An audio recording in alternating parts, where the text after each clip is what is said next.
नमस्कार, विस्तार न्यूज देख रहे हैं आप और आपके साथ मैं हूं प्रतिज्ञा। दोपहर के 3 बज चुके हैं और मैं हाजिर हूं इस वक्त की 4 बड़ी खबरों के साथ। और सबसे पहले आपको 4 तस्वीरें दिखाएंगे और इन तस्वीरों के जरिए आपको बताएंगे क्या है वो 4 बड़ी खबरें।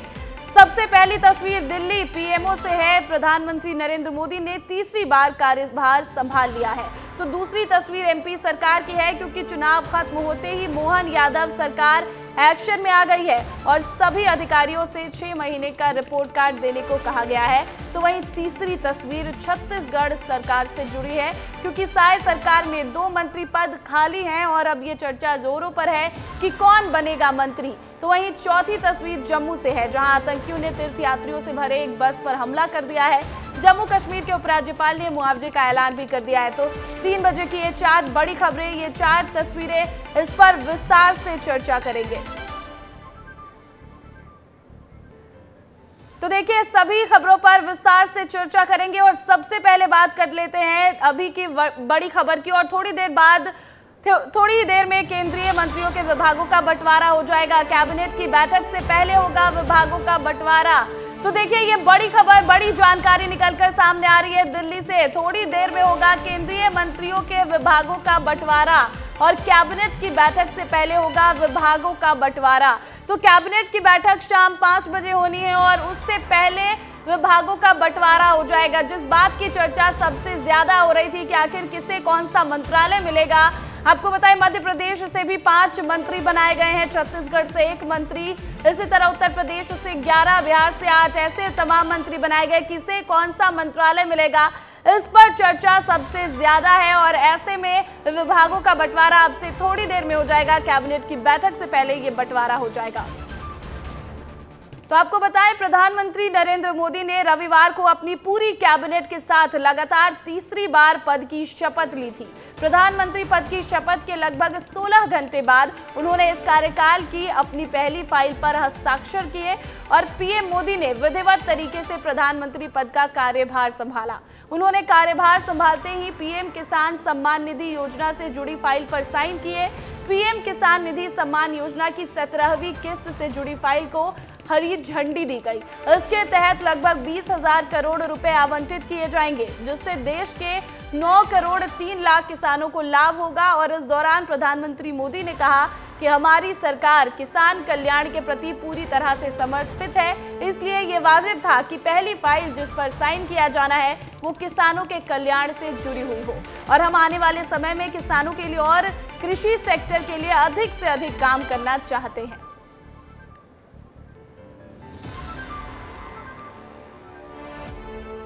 तो वहीं शपथ के बाद मोदी मंत्रिमंडल की आज पहली बैठक होने जा रही है। ये बैठक शाम 5 बजे दिल्ली में लोक कल्याण मार्ग पर हो सकती है, जिसमें सभी मंत्री हिस्सा लेंगे। और सूत्रों से मिल रही जानकारी के मुताबिक बीजेपी के राष्ट्रीय अध्यक्ष जेपी नड्डा ने मोदी सरकार की नई कैबिनेट में शामिल मंत्रियों को डिनर पर भी बुलाया है। जेपी नड्डा के डिनर में मेहमानों के लिए विशेष फूड आइटम तैयार किए जा रहे हैं, जिसमें 8 तरह के मिष्ठान के साथ ही 5 प्रकार की रोटियां होंगी। और इसके साथ ही डिनर के मेन्यू में जोधपुरी सब्जी, दाल, दम बिरयानी के साथ पंजाबी खानों के काउंटर की स्पेशल व्यवस्था की गई है। तो आज ये बैठक, कैबिनेट की जो बैठक होनी है, इस बैठक के बाद जेपी नड्डा के आवास पर सभी मंत्रियों को इन्वाइट किया गया है डिनर के लिए। तो ये बड़ी खबर आपको बता दें, जैसे ही शपथ ग्रहण कल हुआ उसके बाद से एक्शन में आ गई है सरकार और दिल्ली में हलचल जो है अब इस बात पर सबसे ज्यादा चर्चा कि किसे कौन सा मंत्रालय मिलेगा और ये थोड़ी देर में पता चलेगा। और इसके बाद बैठक भी होगी कैबिनेट की और फिर डिनर का आयोजन जेपी नड्डा के घर पर किया जाएगा। तो वहीं कांग्रेस नेता सुप्रिया श्रीनेत ने एनडीए सरकार पर निशाना साधा है। उन्होंने कहा कि एनडीए में तमाम बैसाखियां हैं, सभी आगे बवाल करेंगे। तो देखिए, कांग्रेस लगातार निशाना साध रही है, क्योंकि बीजेपी को पूर्ण बहुमत नहीं मिल पाई और इसी को लेकर कांग्रेस और विपक्षी पार्टियों का ये कहना है कि ये बैसाखी की सरकार है और सभी के सभी आगे बवाल करेंगे। तो देखिए, ये तो कांग्रेस है और विपक्षी पार्टियां जो निशाना साध रही है, लेकिन शपथ ग्रहण हो चुका है और सबकी नजरें उन मंत्रियों पर टिकी है कि अब उन्हें मंत्रालय कौन सा मिलेगा। अधिक जानकारी के साथ हमारे सहयोगी अमृत तिवारी हमारे साथ लाइव जुड़ गए दिल्ली से। अमृत, वहां पर हलचल सबसे ज्यादा बढ़ी हुई और सबसे ज्यादा चर्चा इस बात की किससे कौन सा मंत्रालय मिलेगा। और अभी खबर आई कि बैठक से पहले बंटवारा भी हो जाएगा। कौन से मंत्री हैं जिन्हें सबसे जो उच्च विभाग है वो मिल सकता है, क्योंकि इस बार जो है एनडीए की सरकार है, बीजेपी की सरकार नहीं, एनडीए की सरकार है, तो अलग अलग जो दल है वो भी ऐसे विभागों की मांग करेंगे। किसे कौन सा मंत्रालय मिलेगा? जी देखिए, आपको बता दूं कि जो मंत्रालय के बंटवारे की जहां तक बात है प्रतिज्ञा, इसके बारे में फैसला अब बस आप कुछ ही घंटे बचे हैं। प्रधानमंत्री नरेंद्र मोदी के आवास पे जो है 5 बजे से बैठक होने जा रही है और इसमें मुहर लग जाएगा कि पोर्टफोलियो किसको क्या दिया जा रहा है। जहां तक बात है कि जो बड़े पोर्टफोलियो हैं वो किसके हवाले होंगे, तो ये बात पहले से जो हमें सूचना मिल रही है वो तय की जा चुकी है कि भारतीय जनता पार्टी जो सीसीएस वाले जो पोर्टफोलियो वो अपने पास रखेगी। सीसीएस से तात्पर्य है जिसका मतलब होता है गृह मंत्रालय, जो बड़े पोर्टफोलियो हैं, गृह मंत्रालय है, वित्त मंत्रालय है, विदेश अफेयर्स का मामला है और इसी तरह से आप देखेंगे गृह मंत्रालय। तो इन सारे जो ये 4 अहम जो मंत्रालय हैं उन पे जो है भारतीय जनता पार्टी का ही कब्जा होगा और उसके जो प्रमुख दावेदार है वो पहले से ही आप मान के चलिए कि केंद्रीय गृह मंत्री जो दूसरे कार्यकाल में थे अमित शाह वो रहेंगे, राजनाथ सिंह रहेंगे, नितिन गडकरी हैं और जेपी नड्डा जो कि बीजेपी के राष्ट्रीय अध्यक्ष हैं, उनको जो है शामिल किया गया है मंत्रिमंडल में। तो वो अभी टॉप कहा जाए कि 5 में ये लोग हैं, जिनके बाद ही दूसरे का जो है जो मंत्री पद के जो बंटवारा होगा उसको लेकर के डिस्कशन होगा। तो ये टॉप 5 लोग हैं जिनके बारे में पहले चर्चा है और इन्हीं को जो है पहले बड़े मंत्रालय दिए जाएंगे। सहयोगियों की जहां तक आपने बात की, सहयोगियों में जेडीयू और टीडीपी, इनके जो है जो 2 जो मंत्री हैं उनमें से एक को बड़ा कैबिनेट मंत्रालय जरूर दिया जाएगा और ये क्या मिलेगा इसको लेकर कभी बात साफ नहीं हुई है, लेकिन 5 बजे तक उम्मीद करते हैं कि थोड़ी स्थिति और स्पष्ट हो जाएगी और ये पता चलने लगेगा कि मंत्रालय का बंटवारा किधर और किस तरफ हो रहा है। बिल्कुल बिल्कुल अमृत, ये तो विभागों की बात हो गई, किसे कौन सा मंत्रालय मिलेगा, लेकिन आज कैबिनेट की पहली बैठक भी होनी है और इसमें क्या कुछ रणनीति बनाई जाएगी, क्योंकि तमाम जो मंत्री हैं, तमाम जो नए मंत्री पद की जिन्होंने शपथ ली वो यहां पर मौजूद होंगे, तो इसमें क्या कुछ रणनीति सरकार की तरफ से बनेगी? जी यही मैं बता रहा था, जो कैबिनेट की बैठक होगी यहीं से स्पष्ट हो जाएगा कि कौन सा मंत्रालय किसके पास होगा। और हाँ, यहाँ से जो प्लान ऑफ एक्शन है वो तैयार पहले से मौजूद है। आपको बता दें कि पहले ही जो है भारतीय जनता पार्टी ने स्पष्ट किया था कि शपथ लेने के 100 दिन का बाद ही 100 दिन का प्लान क्या होगा मोदी सरकार का, तीसरे कार्यकाल का उनके, वो पहले से ही तैयार है और उसको सिर्फ इम्प्लीमेंट करना बाकी है। और आपको बता दें कि इम्प्लीमेंटेशन की जहाँ तक बात है, आज ही प्रधानमंत्री नरेंद्र मोदी ने 20,000 करोड़ रुपए का जो है वो एक चेक पे साइन किया है, जो कि एक तरह से कहा जाए कि लाभार्थियों को जो है वो सीधे डायरेक्ट उनके खाते में पहुंचेगा। किसान सम्मान निधि को उन्होंने जारी किया है। तो ऐसे में आप समझिए कि जो ये मोदी सरकार जो है वो एक्शन में है और अपने जितने भी कामकाज के हैं वो 100 दिन का प्लान है, उसको उसका ब्लूप्रिंट उसके पास तैयार है। बशर्ते अब ये है कि उनके मंत्रिमंडल में जो 71 मंत्री शामिल होने जा रहे हैं उनके साथ औपचारिक बैठक करके उनके मंत्रालयों का बंटवारा उनको बता करके उसके बाद अपने काम पे लग जाएगी। प्रतिज्ञा। ठीक है अमृत, विभागों के बंटवारे की बात तो होगी, इस पर चर्चा होगी और साथ ही साथ पीएम मोदी ने कार्यभार भी संभाल लिया। अब आगे देखना होगा कि सरकार की इस बार क्या कुछ रणनीति होती है। बहुत बहुत शुक्रिया अमृत तमाम जानकारी के लिए आपका। तो वहीं देखिए, मोदी सरकार में मध्य प्रदेश से 5 मंत्रियों को शामिल किया गया है और इसके साथ ही मध्य प्रदेश से राज्यसभा सांसद एल मुरुगन को भी केंद्रीय मंत्री बनाया गया है। 6 मंत्री बनाए जाने पर मध्य प्रदेश के सीएम डॉक्टर मोहन यादव ने पीएम मोदी का आभार जताया है। यशस्वी प्रधानमंत्री का बहुत बहुत आभार। 6 मंत्री हमारे अपने राज्य को मिले हैं, 5 हमारे अपने राज्य के और 1 हमारे राज्यसभा के माननीय एल मुरुगन जी जो मध्य प्रदेश के कोटे से ही हैं। मेरी अपनी ओर से सभी माननीय मंत्रीगणों को बधाई और यशस्वी प्रधानमंत्री को खास तौर पर बधाई, जिनके नेतृत्व में मंत्रिमंडल का गठन हुआ है। कल पूरे देश और दुनिया ने देखा है कि भारत का लोकतंत्र की कितनी गहराई है, कितने अलग प्रकार से सरकार के मामले में माननीय प्रधानमंत्री जी ने एक विजन दिखाया है, सभी राज्यों को जोड़ते हुए, सबको मौका देते हुए समूचे भारत का प्रतिनिधित्व उन्हें जोड़ने का प्रयास किया। मेरी अपनी ओर से बधाई। तो वहीं दिल्ली में मध्य प्रदेश के सीएम डॉक्टर मोहन यादव ने असम के सीएम हिमंता बिस्वा शर्मा से और कैबिनेट मंत्री मनोहर लाल खट्टर से सौजन्य मुलाकात की है। तो देखिए, दिल्ली में थे मोहन यादव और इस दौरान उन्होंने हिमंता बिस्वा शर्मा और मनोहर लाल खट्टर से मुलाकात की। आपको बता दें कि मनोहर लाल खट्टर ने कल ही मंत्री पद का शपथ ग्रहण किया है और पहले ये पूर्व मुख्यमंत्री रहे हैं हरियाणा के और अब ये कैबिनेट में मंत्री बन चुके हैं। वहीं हिमंता बिस्वा शर्मा से भी मोहन यादव ने मुलाकात की है। तो दिल्ली में केंद्रीय कैबिनेट मंत्री शिवराज सिंह चौहान ने पूर्व राष्ट्रपति रामनाथ कोविंद से मुलाकात की है। शिवराज सिंह चौहान पूरे परिवार के साथ बीजेपी के वरिष्ठ नेता लालकृष्ण आडवाणी के घर भी पहुंचे और उनसे मुलाकात की। शिवराज सिंह चौहान ने बीजेपी के राष्ट्रीय अध्यक्ष और केंद्रीय कैबिनेट मंत्री जेपी नड्डा से भी मुलाकात की है। तो देखिए, कल शपथ ग्रहण हुआ और आज शिवराज सिंह चौहान ये तमाम दिग्गज से मिलते हुए और ये तस्वीरें निकलकर सामने आ रही हैं किस तरह से रामनाथ कोविंद, लालकृष्ण आडवाणी और जेपी नड्डा से मिलने पहुंचे थे शिवराज सिंह चौहान। तो लोकसभा चुनाव के नतीजे आने के बाद प्रधानमंत्री नरेंद्र मोदी समेत 72 मंत्रियों ने बीते दिन शपथ ग्रहण की, जिसमें पीएम के अलावा 60 मंत्री बीजेपी और 11 अन्य दलों के मंत्री हैं। शपथ ग्रहण के बाद अब सबसे बड़ा सवाल यह है कि किन मंत्रियों को कौन सा मंत्रालय मिलता है। माना जा रहा है कि जल्द ही सभी मंत्रियों को उनके पोर्टफोलियो सौंप दिए जाएंगे, लेकिन उससे पहले ये रिपोर्ट देखिए। 9 जून 2024 ये वो तारीख है जो हिंदुस्तान के इतिहास में स्वर्णिम अक्षरों से दर्ज हो गई। मैं नरेंद्र दामोदर दास मोदी।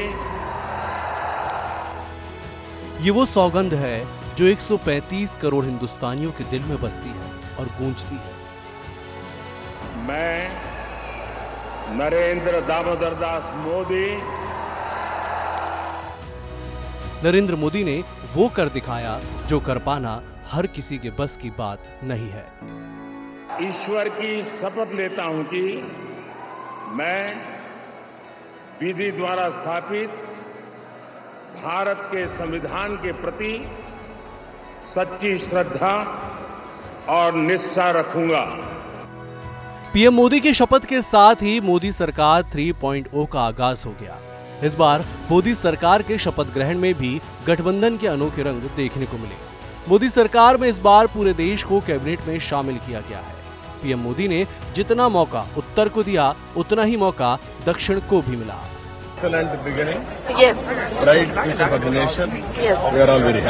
सरकार ने हमेशा पिछले 10 सालों में गरीब कल्याण से जुड़ी योजनाओं को प्राथमिकता देने का काम किया। आज भी उसी सोच के साथ हम लोग आगे चलेंगे। मैंने सदन में भी इस बात को कहा था, अमीरी गरीबी के बीच की खाई को मिटाना है, गांव और शहर की दूरी को कम करने की सोच के साथ ये सरकार काम करेगी। मंडल में मतलब हमको माननीय नरेंद्र मोदी जी ने मौका दे दिया है। रिपब्लिकन पार्टी ऑफ इंडिया को रिप्रेजेंटेशन मिला है। बाबा साहब अम्बेडकर जी को मानने वाला जो समाज है पूरे देश भर में, उनमें बहुत बड़ा उत्साह भी है और मुझे तीसरी बार मतलब माननीय मोदी सरकार में मंत्री बनने का मौका मिला है, तो मुझे और हमारे कई लोगों को बहुत बड़ा आनंद है। मोदी की तीसरी पारी में इस बार 30 कैबिनेट मंत्री, 5 राज्य स्वतंत्र प्रभार, 36 राज्य मंत्री बनाए गए हैं। एनडीए सरकार में सभी सहयोगी दलों को पूरा सम्मान दिया गया है। एक सांसद वाली पार्टी के नेता जीतन राम मांझी को भी मोदी सरकार ने कैबिनेट मंत्री बना दिया है। तीसरी बार सरकार बनी है, बहुत कठिन काम करना है। हमारे नरेंद्र मोदी जी का दृढ़ निश्चय है, हम लोग पहला और दूसरा टर्म से ज्यादा काम करेंगे। भारत को तीसरी अर्थव्यवस्था बना करके रहेंगे हम लोग तीसरा टर्म। पीएम मोदी के दोनों कार्यकाल को देखें तो तीसरी बार मोदी सरकार ने सबसे ज्यादा मंत्री चुने हैं। मोदी सरकार में इस बार 72 मंत्री चुने गए हैं, तो वहीं 2019 में 58 मंत्री चुने गए थे, जबकि 2014 में यह आंकड़ा 46 मंत्रियों का था। माना जा रहा है कि इस बार सबसे ज्यादा मंत्री चुनने के पीछे पीएम मोदी का वो संकल्प है जो उन्हें अगले 10 साल में पूरा करना है, जिसके लिए उन्होंने चुनाव के पहले तैयारी शुरू कर दी थी। हिंदुस्तान के इतने महान लोकतंत्र की ताकत देखिए। कि एनडीए आज देश में 22 राज्यों में लोगों ने उनको सरकार बनाकर के सेवा करने का मौका दिया। सरकार चलाने के लिए बहुमत आवश्यक है। लोकतंत्र का वही एक सिद्धांत है, लेकिन देश चलाने के लिए सर्वमत बहुत जरूरी होता है। माना जा रहा है कि पीएम मोदी का ये कार्यकाल भी वैसा ही होने वाला है जैसा पिछले 2 कार्यकाल में था। इस बार भी पीएम मोदी ने टॉप मंत्री उन चेहरों को बनाया है जो पीएम मोदी के सबसे विश्वसनीय चेहरे हैं। मोदी सरकार में इस बार कुछ नए चेहरों को भी जगह दी गई है। बीजेपी अध्यक्ष जेपी नड्डा 5 साल बाद कैबिनेट में लौटे हैं, जबकि मध्य प्रदेश के पूर्व मुख्यमंत्री शिवराज सिंह चौहान को पहली बार केंद्रीय मंत्रिमंडल में जगह मिली है। हरियाणा के मनोहर लाल खट्टर की भी मंत्रिमंडल में एंट्री हुई है। इसके साथ साथ मोदी कैबिनेट में 18 सीनियर मंत्रियों को भी जगह मिली है। अपने जीवन का दिन महत्वपूर्ण नहीं है, महत्वपूर्ण यह है कि हम अपने देश के लिए कितना जीते हैं और क्या कर पाते हैं। मैं बहुत भाव विभोर हूँ। अपने महान राष्ट्र की सेवा करने का अवसर मुझे प्रधानमंत्री जी ने दिया है। उनके नेतृत्व में भारत नई ऊंचाइयां छुएगा और मेरा अपना विश्वास है कि भौतिकता की अग्नि में दग्ध विश्व मानवता को शाश्वत शांति के पथ का दिग्दर्शन कराएगा। प्रधानमंत्री मोदी के शपथ ग्रहण में 7 देशों के राष्ट्राध्यक्ष पहुंचे। इसके साथ ही फिल्म स्टार और कारोबारी कार्यक्रम में शामिल होने पहुंचे। देश में और दुनिया के सबसे बड़े लोकतंत्र में, साथ ही सबसे बड़े चुनाव में लगातार जीत दर्ज करना, 140 करोड़ भारतीयों के भरोसे पर खरा उतरना आम बात नहीं, पर पीएम मोदी ने ये मुमकिन कर दिखाया है। ब्यूरो रिपोर्ट, विस्तार न्यूज। तो चुनाव आयोग ने आज बिहार, पश्चिम बंगाल, तमिलनाडु, मध्य प्रदेश, उत्तराखंड, पंजाब और हिमाचल प्रदेश में 13 विधानसभा क्षेत्रों में उपचुनाव कराने का निर्णय लिया है और इसके अनुसार चुनाव कार्यक्रम जारी कर दिया गया है। ये चुनाव आगामी 10 जुलाई को होंगे और मतगणना 13 जुलाई को होगी। मध्य प्रदेश से अमरवाड़ा की सीट पर उपचुनाव होगा, जहां कमलेश प्रताप शाह के इस्तीफे के बाद से ये सीट खाली है। छिंदवाड़ा जिले की अमरवाड़ा विधानसभा सीट से विधायक कमलेश शाह ने पिछले दिनों इस्तीफा देकर बीजेपी की सदस्यता ले ली थी और इसके बाद से ये सीट खाली घोषित कर दी गई थी। तो देखिए, चुनाव आयोग ने उपचुनाव कराने के लिए नोटिफिकेशन जारी कर दिया है और ऐसे में मध्य प्रदेश की अमरवाड़ा विधानसभा सीट पर 10 जुलाई को मतदान होगा और 13 जुलाई को नतीजे आएंगे। और आपको बताएं कि ये जगह खाली क्यों हुई, क्योंकि कांग्रेस से जो विधायक थे यहाँ से कमलेश शाह, उन्होंने पार्टी छोड़ी, इस्तीफा दिया और बीजेपी में शामिल हो गए और इसके बाद अब जो है ये 10 जुलाई को यहां पर चुनाव होना है। तो सीएम डॉक्टर मोहन यादव कर सकते हैं अमरवाड़ा का दौरा। आपको बड़ी खबर बता दें, छिंदवाड़ा जिला बीजेपी अध्यक्ष शेषराव यादव का बयान, 1-2 दिनों में सीएम डॉक्टर मोहन यादव अमरवाड़ा आ सकते हैं। अमरवाड़ा विधानसभा क्षेत्र में 10 जुलाई को उपचुनाव होना है। तो आपको बता दें, अभी जो खबर निकलकर सामने आई कि नोटिफिकेशन जारी कर दिया चुनाव आयोग ने अमरवाड़ा में उपचुनाव के लिए और ऐसे में सीएम डॉक्टर मोहन यादव अब अमरवाड़ा का दौरा कर सकते हैं। इस पूरी खबर पर अधिक जानकारी के साथ सूरज तिवारी हमारे साथ लाइव जुड़ गए हैं, उनका रुख करूंगी मैं। सूरज, अमरवाड़ा एक बेहद ही अहम सीट, क्योंकि ये छिंदवाड़ा लोकसभा के अंतर्गत आती है और खासकर बात करें क्योंकि इस बार नकुल नाथ की हार हुई और ऐसा कहा जा रहा है कि कमलेश शाह, क्योंकि उन्होंने छोड़ दिया था कांग्रेस, बीजेपी में आ गए थे, इस वजह से जो है यहाँ पर नकुल नाथ की हार हुई है। तो क्या इस बार उन्हें मिल सकती है इसके लिए टिकट उपचुनाव के लिए? देखिए प्रतिज्ञा, निश्चित तौर पर चुनाव आयोग ने कई राज्यों की जो विधानसभा सीटें हैं वहां पर उपचुनाव का ऐलान कर दिया है। 10 जुलाई को चुनाव होंगे और 13 जुलाई को नतीजे आ जाएंगे। ऐसे में 1 महीने का वक्त बचा है। अब एक बार फिर से छिंदवाड़ा के में सियासी रण देखने को मिलेगा, चाहे भाजपा हो या कांग्रेस, तमाम दिग्गज नेता छिंदवाड़ा जाएंगे। क्योंकि अगर छिंदवाड़ा की अमरवाड़ा विधानसभा सीट की प्रतिज्ञा बात करें तो ये एक ऐसी विधानसभा सीट है जहाँ से कांग्रेस के कमलेश प्रताप शाह जो है 3 बार लगातार विधायक चुने गए, लेकिन लोकसभा चुनाव से इन पहले वो पलटी डुबकी मारकर भाजपा में चले गए। ऐसे में कांग्रेस के लिए भी ये चुनौती है कि कौन वहां से कांग्रेस का प्रत्याशी होगा, और बीजेपी के लिए भी यह चुनौती है कि अगर कमलेश प्रताप शाह को उम्मीदवार बनाते हैं तो कहीं ऐसा तो नहीं कि छिंदवाड़ा की जनता उनसे रुष्ट होकर बीजेपी को वोट ना दे, क्योंकि जिस तरह से माहौल बनाया जाएगा कांग्रेस की तरफ से तो यही कहा जाएगा कि ये छिंदवाड़ा की जनता को इन्होंने धोखा देकर बीजेपी में गए हैं। कहीं ना कहीं ऐसे बयानबाजियां देखने को मिलेंगी। एक बड़ी खबर यह भी बता दूं प्रतिज्ञा कि इधर विधानसभा चुनाव का ऐलान हुआ, उधर कांग्रेस ने 2 विधानसभा प्रभारियों का भी ऐलान कर दिया है। अमरवाड़ा की जो विधानसभा सीट है, कांग्रेस के जो पूर्व विधायक सुनील जायसवाल है और जो एक पूर्व मंत्री हैं उनको विधानसभा प्रभारी बनाया जा रहा है।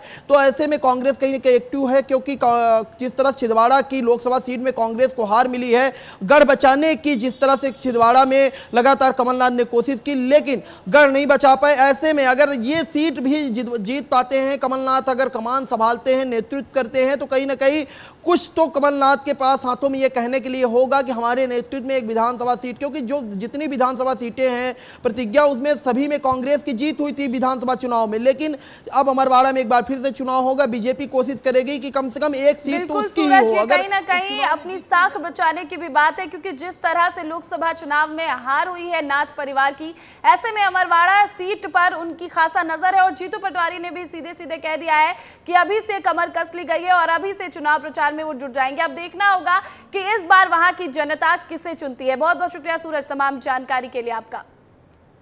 तो देखिए, लोकसभा चुनाव के बाद चुनाव आयोग ने 7 राज्यों के 13 विधानसभा क्षेत्रों में होने वाले उपचुनाव की तारीखों का ऐलान कर दिया है। इसके तहत मध्य प्रदेश के छिंदवाड़ा जिले के अमरवाड़ा सीट पर चुनाव होना है। तो वहीं इस बीच पीसीसी चीफ जीतू पटवारी का बयान भी सामने आ चुका है। वहाँ के जो विधायक है हमारे सोवन वाल्मीकि और हमारे छिंदवाड़ा के, उनसे भी बुला के बात की है संदर्भ में। तो मैं समझता हूँ कि 1 मिनट 10 मिनट पहले तारीखों का डिसाइडेशन हुआ है, हम उसी मिनट तैयार हो गए काम करने। तो मध्य प्रदेश में एक विधानसभा सीट पर बाई इलेक्शन के लिए अधिसूचना चुनाव आयोग ने जारी कर दी है। छिंदवाड़ा की अमरवाड़ा सीट पर विधानसभा चुनाव होंगे और चुनाव की तारीखों को लेकर बीजेपी प्रवक्ता मिलन भार्गव का कहना है कि प्रत्याशी का चयन बीजेपी की पार्लियामेंट्री बोर्ड तय करेगी। हालांकि कमलेश शाह को भरोसा दिलाया जा चुका था कि वही प्रत्याशी होंगे। इधर कांग्रेस की प्रवक्ता स्वदेश शर्मा का कहना है कि बीजेपी इस्तेमाल करने के बाद नेताओं को अलग कर देती है। साथ ही उन्होंने बीजेपी को अवसरवादी पार्टी भी बताया है। देखिए, ये भारतीय जनता पार्टी का हमारा पार्लियामेंट्री बोर्ड तय करता है कौन प्रत्याशी होगा। देखिए, जिस प्रकार से चुनाव आयोग ने तारीखों की घोषणा की है, निश्चित रूप से भारतीय जनता पार्टी अपना प्रत्याशी घोषित करेगी और जीत फतह करेगी। कि भारतीय जनता पार्टी ने कोई भी एंगल चुनाव जीतने का या कुर्सी हथियाने का नहीं छोड़ा।